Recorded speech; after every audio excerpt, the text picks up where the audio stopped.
Look at this dude. Wait till you see the. No, no, no, no.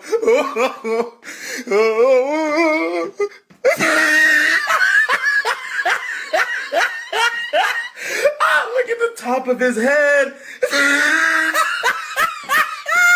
Look at his lips. What's going on, everybody? It's your boy Shogi from Shook Earth Media, and today we are finishing my series about Life is Strange Remastered. Today we're talking about Before the Storm Remastered. I just finished it, and just overall, it's a bit more positive than my Life is Strange Remastered review. You guys can check that out. I was quite scathing. I was a little upset about it. I will say, just broad brush in general, the substance of this remaster is good. We'll get to it. There's maybe some tweaks I'm not so much a fan of, but in general, they do some good things here, and it is the better of the two remasters in my opinion. But there's a lot of glitches and technical issues holding it back from a full recommendation. So once this patched a bunch, it may end up being a better version, but at this point I can't really wholeheartely recommend it or anything like that. So that's just the TLDR. Let's jump into what they do right. So again, there's no Instagram filter on this one that I was talking about, where the lighting changes and everything in the previous remaster were all just a filter that was lazily, sloppily thrown over it, in my opinion, and it made the game look worse. This doesn't have that. The lighting changes are changes that they made to the environment in the engine. It's not simply a filter thrown over it. So that already, massive improvement. So just based on that alone, it's so much better than the other remaster. And we'll get back to it later, but there's more issues on console. So if you're playing on console, maybe don't.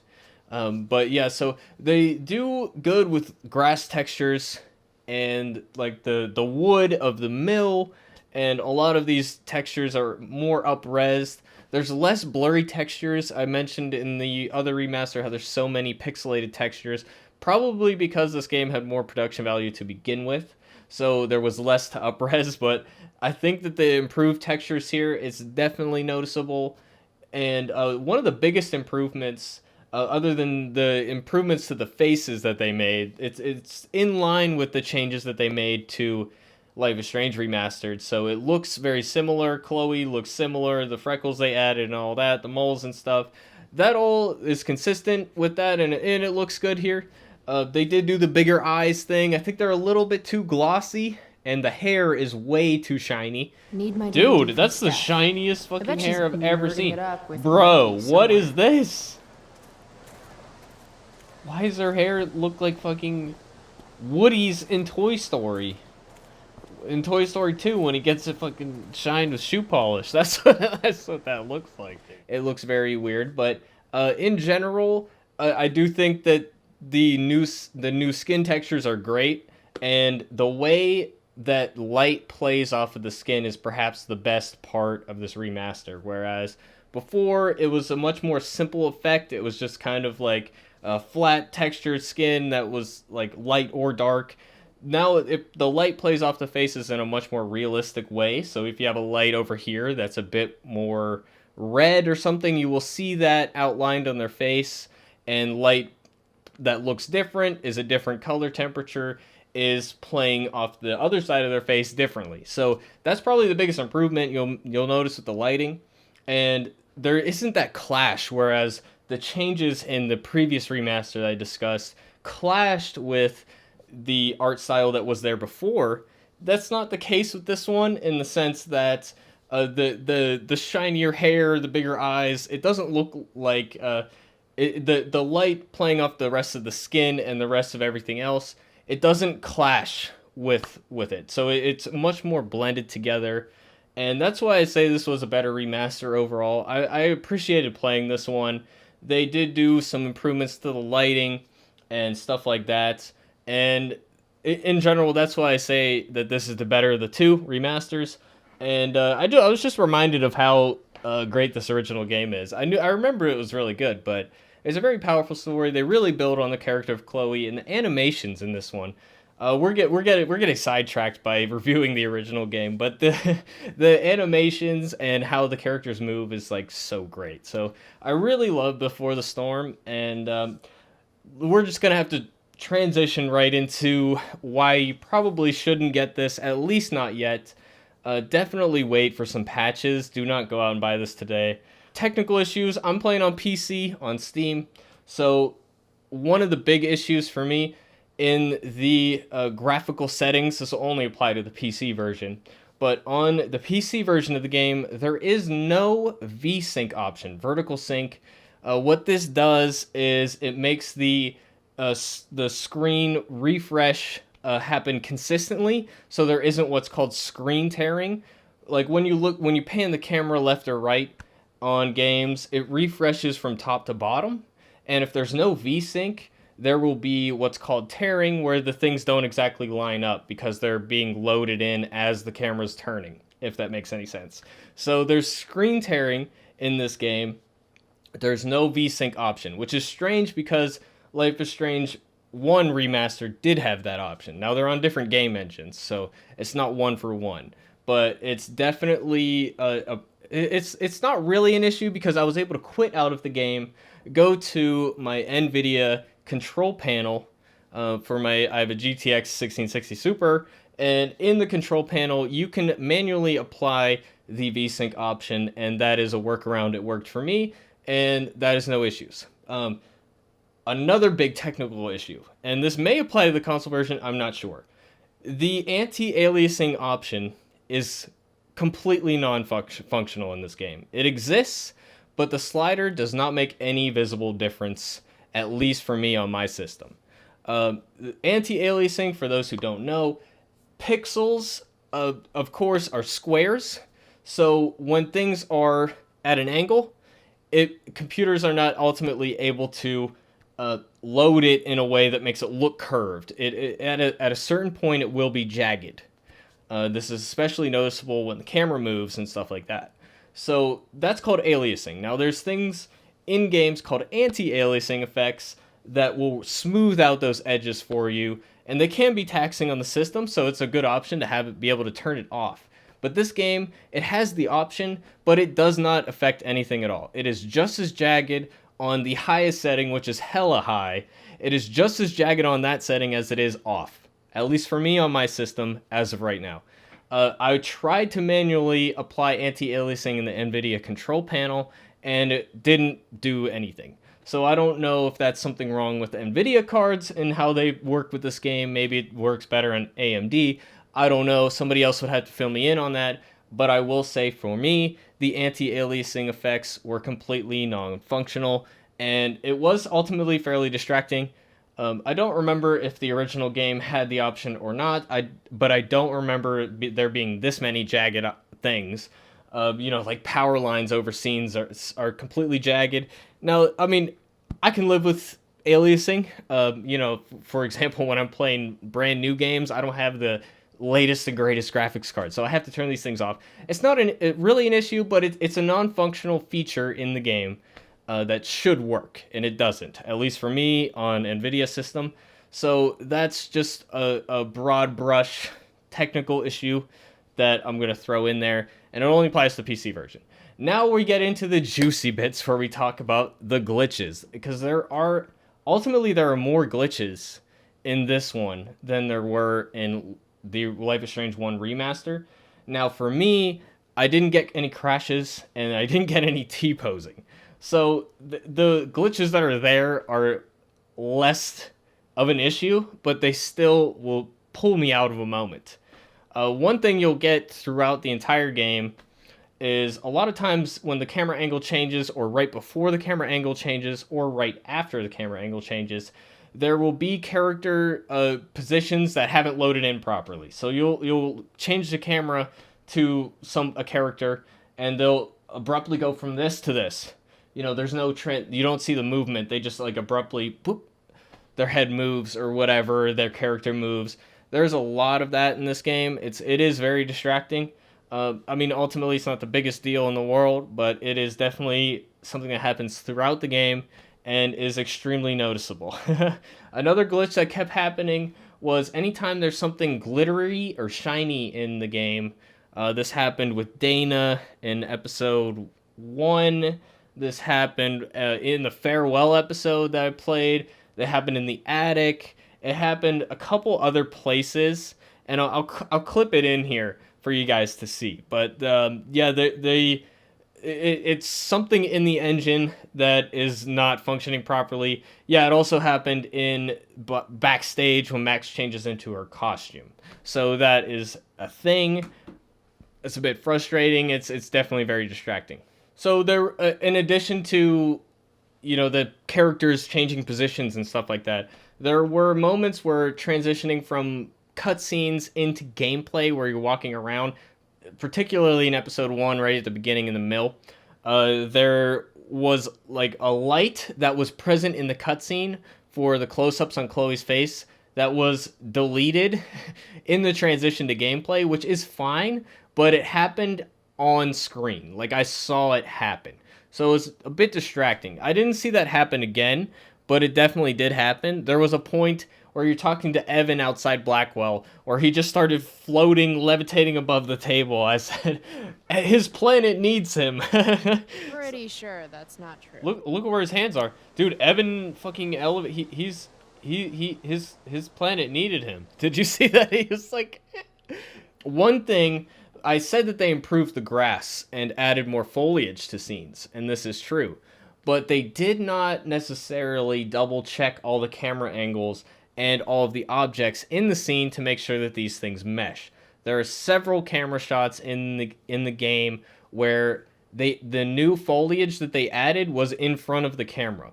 It's in one of the reviews that I did of the trailers that came out. There's a camera shot in the trailer where the grass is in front of the camera when they pull back from Chloe at her dad's car in the junkyard, and then there's a grass in front of the shot. That is in the final game. It's actually worse in the final game, I think. I think they cut it off early in the trailer. But the one thing that, just to mention, in that trailer, there was a part where Chloe's hands are supposed to be dirty, and in the trailer they weren't, and that was a mistake. It is not like that in the game. In the final game, her hands are dirty. So I don't know if they fixed that post-trailer or if that was just a glitch that only happened in the trailer itself. So hard to say really why that happened in the trailer like that, but I'm honestly a little surprised that they let that happen in the trailer. One technical thing that's not working. I'm playing this game on controller. There's a thing where you hold the left trigger and Chloe pulls up her hand and her objective is written on her hand. On the mouse, it works. On controller, on PC, for me, the left trigger thing does absolutely nothing, which is, it's not really an issue because it's not really a feature that I thought was really necessary to begin with, but it's just a non-functioning feature in the game. So it's definitely something they need to fix. Oh yeah, the grass, like I was saying, there's a part where there's papers in front of the stage where Wells comes and talks to you for walking on the stage. Those papers like seem to levitate above the scene. And Chloe's like feet, the grass will clip through them if you're looking down at her feet. So this is what I mean. And there's several camera shots, like I said, where there's like tall grass that's in front of the shot and all of that. So that's just not really correct, So that there's mistakes there. There's bushes in the shot. Chloe's hand is clipping through dice in the D&D scene. Yeah, some of the scenes are a bit bright, like some of the dream scenes are a bit bright. One of the scenes in the farewell thing, at the end of the farewell thing, when they're downstairs in the kitchen living room area, that's too bright. So sometimes, and some of the skin tones are a little off. I remember Damon and Frank in the confrontation in the junkyard. Their skin was too bright there. So there's still some lighting issues and some skin tone issues. In general, the lighting is better, but there is definitely some things to mention. There's like this weird cube, like smoke stuff over the fire at the end of episode 1. So the smoke looks kind of weird. This fire in the dream scene in episode 2 where you're roasting marshmallows with Dad. And the fire looks a little weird there. So it just kind of looks like it was copy pasted in. It didn't really mesh with the environment.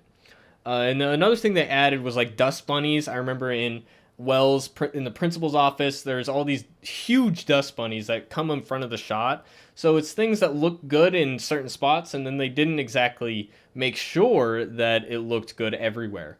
So there's quite a few things, and I'm remembering now. I'm reading through my list of glitches here. There was one where Skip was like cross-eyed or something. I was like, "What happened to my man?" He looked fucked up, dude. It was funny. I'm supposed to walk you But out. what about how I like the mixtape, Just bro? you and me. Hey, Skip. Fuck them. What the fuck? Bunch of fascists. Hey. What the? What was wrong with my man? So yeah, and there was like they had the new grass and stuff, but there's certain camera shots where the camera was low enough you could see that the grass is floating above the ground texture, which might look fine during normal gameplay, but in that specific camera shot it didn't. So there's a lot of things like that. One of the things that they added with the hair is more hair dynamics. I mean, there was a little bit of that in the original, but they added a bit more. And one of the things they added was like Rachel's like feather earring thing is like constantly flapping, which is great. But there's lots of times where it's clipping through her skin, and this happens to Chloe's hair as well. These might be problems with the original game, but they're just things that I noticed playing this one. Yeah, there's like Evan's camera clipping through his hand. When you pick up Frank's notebook in the RV, Chloe went from looking at it to abruptly changing position because the position is supposed to change after you look at the notebook, but it didn't change right, so it's a little twitchy. There's like weird lighting changes, weird flickering shadows, similar to the other remaster, but not as bad. But just like weird flickering things. When you kick the sprinkler, there's like this colorful smoke that comes out, and I'm like, that can't be right. I feel like they did it on purpose, but I don't know why you would make the smoke colorful. It's like it's not oil or something. I don't know. It's just kind of weird. There's like floating post-it backstage. So a post-it note that is like not meshed with the wall. Rachel's dad has a newspaper tucked under his arm in one scene, but it's clearly like floating there. It looks a little funny. The last episode had a lot less in the way of, you know, weird glitches and stuff. Samuel looks a little off. Oh yeah, in the farewell episode, Chloe's eye in the backyard, she looked really weird.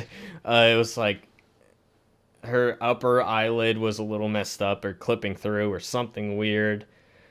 That's more or less it. I'll throw in more here if there's things I noticed. I do remember in the park scene, there's like background noises that would abruptly cut out if you walk away.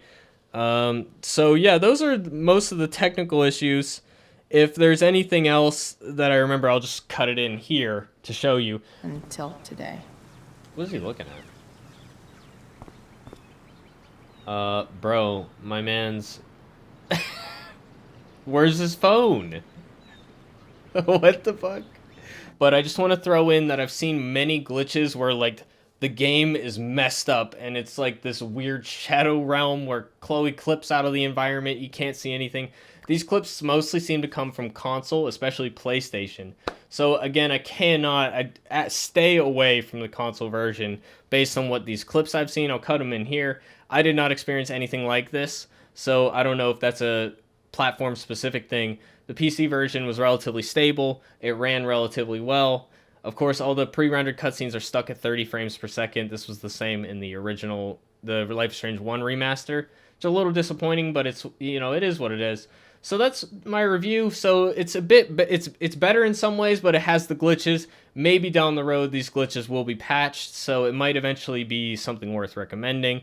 But I'm not as angry at this one as I am about the remaster of the first one. But I still can't really wholeheartedly, unfortunately, recommend it. So that's my review, guys. I just want to throw in one last thing. I realized on Life is Strange 1 Remaster that they did better. I want to acknowledge is the final storm scene in episode 5. They added like hair flipping in the wind, and that's a great add. That's they've made that scene look good. So that scene does look better. I just wanted to acknowledge that because it's something I noticed. I didn't notice while I was playing it, but I saw comparisons. I was like, wow, okay, that is better. I need to acknowledge that. So that's my review, guys. And now we're done with the remasters. So that's my reviews. I'll cover it if they do any substantial, huge, patch or anything like that. But yeah, as big a fan as I am of these games, I can't really recommend the remasters. Maybe pick up Before the Storm Remastered if it gets patched down the line, but I wouldn't recommend it right now. So that's my final recommendation, guys. I hope you enjoyed these videos. I still would like, let me know if you guys would like to see my playthroughs or not. I'm still considering that. I have a lot of other editing to do and all of that, but we might get to it eventually.